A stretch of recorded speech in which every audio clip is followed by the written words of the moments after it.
Hello, little one. It's our cozy story time. Are you all snuggled up? Let's get comfy and warm, surrounded by all your cuddly friends. It's time to calm down, to feel the softness of your blanket, and to hear a gentle tale as we get ready for dreamland. Let's begin our bedtime story. Reggie, the rabbit's rainy day. Adventure. In the heart of Whispering Woods, amidst the lush green clover and the daisy-dotted hills, lived a lively little rabbit named Reggie.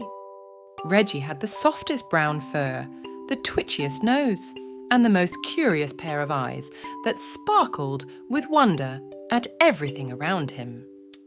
On one drizzly morning, Reggie peered out of his cozy burrow to find that his world had been painted with drops of silver rain. He wriggled his nose excitedly.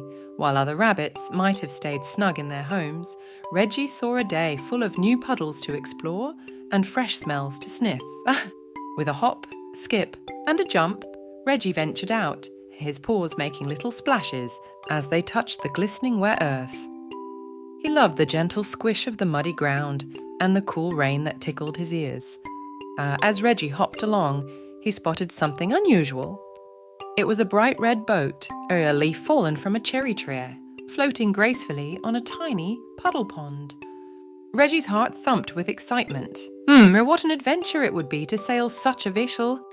Carefully, with a leap that would have made any frog green with envy, Reggie jumped aboard the leaf boat. It wobbled for a moment before holding steady, cradling Reggie like a handsomely furry captain. The raindrop sprinkles brought waves to Reggie's pond, but his courage was as big as the oak trees that stood watch over his woodland home. Reggie sailed across the puddle, past the pebbles and twigs, exploring farther than he ever had before.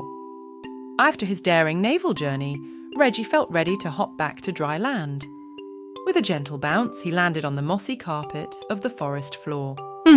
There he met Shelley the snail, who was admiring the way the rain made her shell shimmer like a gemstone.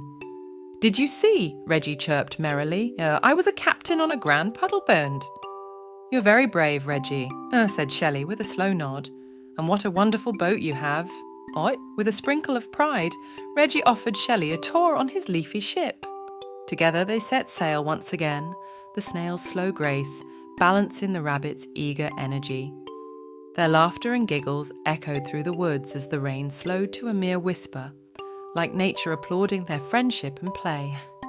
Eventually the rain stopped, and the sun peeked through some cheese car. Hamo ars aramen yifo week in amenarakis. Roya Kariel Cheryl twitching rainbow fingers across the sky. Reggie knew it was time to return home, his heart full of joy and his fur glistening with diamond droplets.